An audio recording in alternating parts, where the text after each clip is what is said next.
Assalamualaikum warahmatullahi wabarakatuh. Apa kabar teman-teman semuanya? Hari ini kita ada di Kecamatan Mautong dalam rangka kegiatan pelatihan kader pola asuh anak dan remaja. Sebelumnya kita ikuti dulu arahan dari Ketua Tim Penggerak PKK Kabupaten Parigi Mautong. Bismillahirrahmanirrahim. Assalamualaikum warahmatullahi wabarakatuh. Selamat pagi dan salam sejahtera untuk kita sekalian. Yang terhormat Ketua Tim Penggerak PKK Kecamatan Mautong, yang saya hormati dari PMD ada Pak Hari dan Ibu Rina yang selalu setia mendampingi saya, dan PKK dan Parigi Mautong. Yang saya hormati Ketua Tim Penggerak PKK Bokja 1 Kabupaten Parigi Mautong beserta timnya, rombongan dari Parigi, ada 3 orang. Yang saya hormati pengurus Tim Penggerak PKK Kecamatan Mautong, yang saya hormati para kader Bokja 2 Pokja 1, kader Pokja 1 pola asuh anak dan remaja. Ini ada remaja, ada kader remaja juga. Ini bukan remaja, bukan ya, ibu-ibu ya. Soalnya saya di Pokja 4 tadi kader remajanya pakai baju PKK. Saya bilang waduh, saya bilang pakai baju PKK. Ada yang pakai pil, ada yang pakai PKK nasional. Ini kader Pokja 1 ya, kader bola asuh. Nanti mungkin akan dijelaskan secara detail nanti oleh Pokja 1. Nanti saya ingin memberikan gambarannya aja. Sebelumnya kegiatan ini tetap kita mengikuti peraturan kesehatan prokes ya, tetap duduknya berjarak, pakai masker selama kegiatan, tidak boleh dibuka maskernya kecuali nanti pas makan tutup lagi, seperti itu. Jadi pada saat bicara harus digunakan maskernya, nggak boleh maskernya itu dibuka. Kalau makan saja makan, pas sudah mau bicara tutup lagi untuk menggunakan masker lagi. Dan juga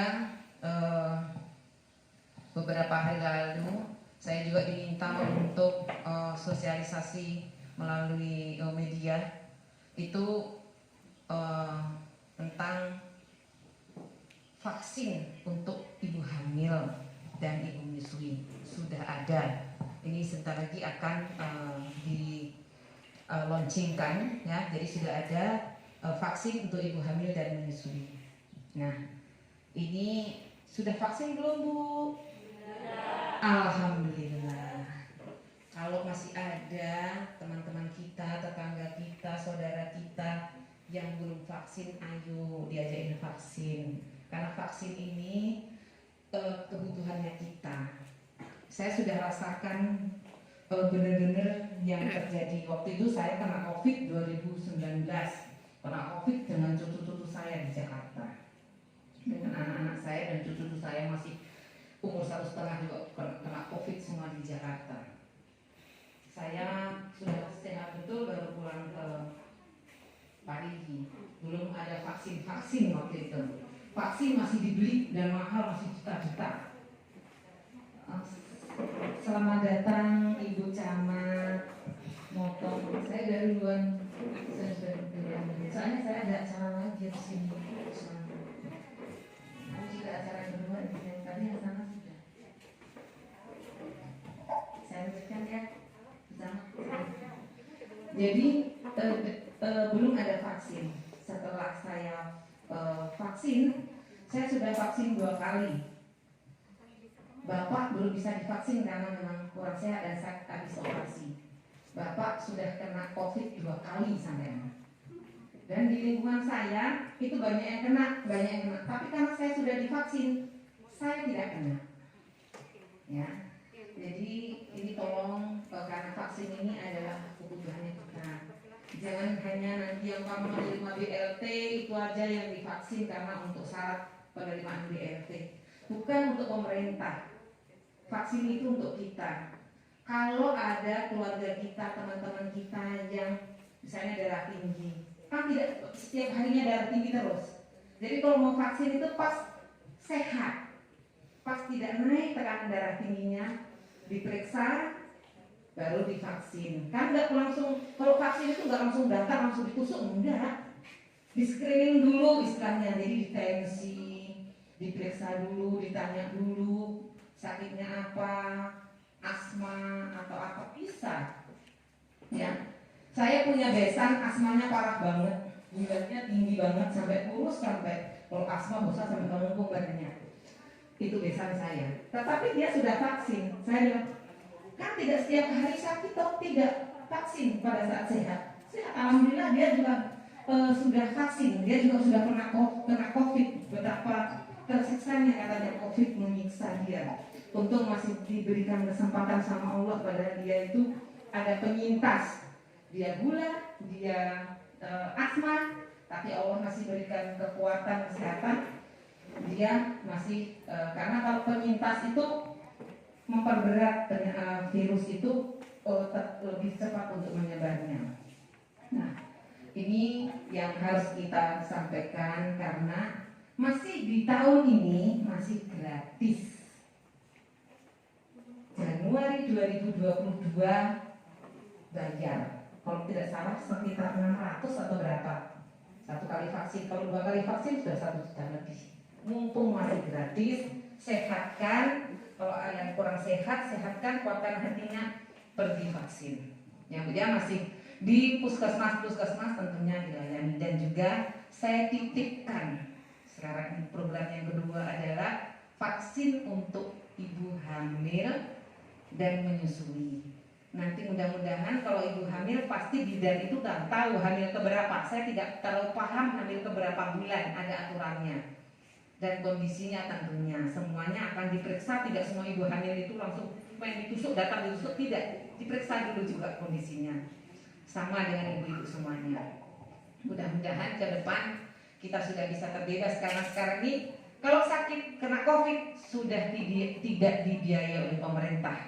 Sudah mulai bulan kemarin, ya. Jadi kalau dulu A sampai Z kalau kena COVID semuanya ditanggung pemerintah, sampai PCR-nya yang mahal saja ditanggung pemerintah, obat-obatnya, vitaminnya ditanggung pemerintah. Sekarang tidak, biar penginapannya juga tidak ditanggung, semuanya ditanggung sendiri. Nah, untuk itulah saya titipkan kepada ibu-ibu yang hadir. Ayolah disampaikan ke teman-teman kita, tetangga kita, keluarga kita kalau masih ada yang belum vaksin, ya. Selanjutnya saya titipkan juga tidak bosan-bosannya saya selalu menyampaikan di event-event kesempatan karena Mautong ini masih juga termasuk lokus stunting yang masih tinggi, sehingga pada kesempatan-kesempatan di mana saya bisa pada berbicara itu saya sempatkan untuk menyampaikan. Kenapa? Karena ini sangat berkaitan sekali. Tadi juga sudah saya sampaikan tentang remaja. Ini ada kaitannya remaja. Kenapa remaja harus sehat? Karena remaja ini adalah harapannya masa akan datang tuh remaja, dimulai dari remaja, anak-anak, dari anak-anak bayi dari dalam kandungannya, diawali dari seperti itu. Nah ini kenapa ini juga pakai namanya ruang remaja. Nah inilah karena semua itu diawali dari sebelumnya, kita sudah jaga sebelumnya. Di sini yang berkaitan dengan remaja diberikan FE, ya. Jangan lupa, saya selalu tidak bosan-bosannya berikan support, berikan motivasi. Jadi FE itu harus sampai, harus dikonsumsi, harus diminum. Bagaimana caranya? Melalui ibu-ibunya, melalui keluarganya. Saya selalu berikan tips. Berikan dengan es jeruk, mungkin 3 butir es jeruk, jeruk limau, lemon nipis, jeruk nipis itu 3 saja, itu dikasih 1 jumbo yang tanggung itu yang kecil itu dengan gula setengah kilo dan es batu dan air, itu sudah jadi es jeruk yang segar, sehingga pada saat itu dikonsumsi dia tidak anyir, tidak amis, tidak bau karatnya itu tidak keluar. Dan juga vitamin C ini akan lebih menyerap Fe. Fe itu mudah terserap di tubuh kalau dibantu dengan vitamin C. Jadi itu ada manfaatnya. Jadi tolong ya Bu ya, ini juga penting sekali untuk remaja. Karena di masa yang akan datang, pemerintah tidak mau ada Indonesia ini lahir anak cacat karena ibunya yang kekurangan Fe dalam tubuhnya. Fe itu apa? Karena perempuan kalau datang bulan berkepanjangan, itulah yang menyebabkan kekurangan Fe. Makanya sejak remaja sudah diberikan Fe tersebut, sehingga tidak ada lagi nanti bayi yang dilahirkan itu cacat atau berat badannya kecil atau stunting yang sekarang yang jadi program pemerintah, ya. Dan juga ini Pokja 1 ini juga punya peran yang sangat penting sekali tentang perkawinan anak.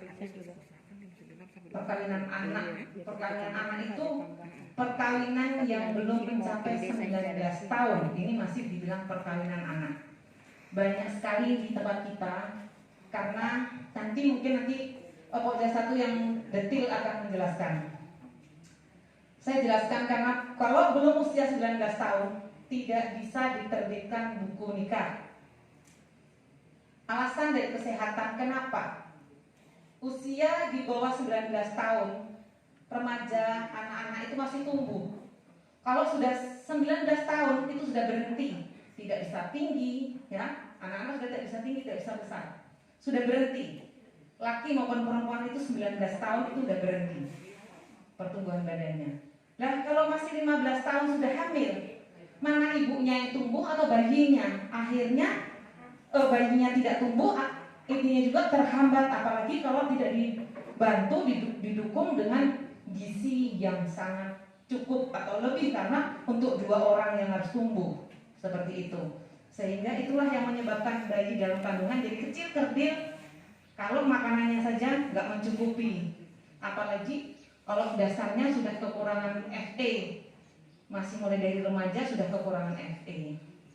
Itulah makanya melalui penyuluhan kegiatan-kegiatan kita, tim penggerak PKK yang tidak pernah lelah untuk menyampaikan seperti ini. Dan saya titip Ibu, apapun yang dapat sedikit ilmu dari kita di sini, Bu, bagikan ke teman-temannya, bagikan ke tetangganya, saudaranya. Terutama ditanya saudaranya, kalau di rumah ada anak remaja, sudah minum Fe belum? Kalau nggak minum Fe itu untuk nanti. Jadi ibu yang sudah paham yang saya ceritakan, paham nggak Bu ceritanya saya? Alhamdulillah. Kalau ibu paham, saya titip nanti ceritakan ulang ke lingkungannya, ya. Dan juga yang paling penting ini pernikahan dini juga tidak bisa diterbitkan. Bahkan kedua belah orang tuanya dan plus pengantinnya itu harus juga punya rekomendasi dari P2TP2, karena tidak bisa. Dan juga harus ada catatan bahwa bisa menjaga kedua belah mempelai ini untuk bisa sampai pada saat usianya mencapai 19 itu dibawa lagi ke penghulu untuk bisa mendapatkan surat nikah yang resmi. Seperti itu harus ada perjanjiannya. Sehingga banyak sekali yang sudah kita tidak berikan rekomendasi, akhirnya tidak bisa terlaksana. Dan tidak bisa bohong, karena kalau dia mengaku kecelakaan sudah hamil duluan istilahnya, itu harus ada USG yang nyata dan harus ada bidan yang bisa menjadi saksi. Seperti itu. Karena dan itu juga tidak bisa diterbitkan buku nikahnya. Tunggu nanti kalau sudah 19 tahun baru dibawa ke kantor agama dengan orang tuanya, dan juga baru bisa diterbitkan KK. Dan sebelum sampai dengan 19 tahun itu ada tanggung jawab orang tua, beban orang tua yang harus bisa membuat keluarga itu tetap menyatu. Jangan karena masih anak-anak, masih merasa muda, kayak pacaran putus begitu saja, padahal mungkin sudah ada anaknya. Lah inilah juga akan membebankan kepada orang tuanya, sehingga mumpung mereka masih remaja, itu adalah tanggung jawab kita semua, keluarga, melalui pola asuh tentunya, pola asuh. Ini masih masih menjadi tanggung jawab orang tua pola asuh anak di sini. Jadi melalui kegiatan-kegiatan yang positif tentunya yang kita arahkan untuk anak-anak kita, dan juga pola asuh mulai dari anak itulah yang menentukan kehidupan anak yang di masa yang akan datang. Bagaimana kebahagiaan di dalam keluarga itu yang menciptakan keluarga itu sendiri. Dengan harapan kalau anak itu sudah nyaman, anak itu sudah bahagia di rumahnya, dia akan mudah kita kendalikan, akan mudah kita bimbing sejak awal. Bukan hanya nanti sudah besar, nggak bisa instan karena tidak pernah dari kecilnya. Jadi mulai dari awal.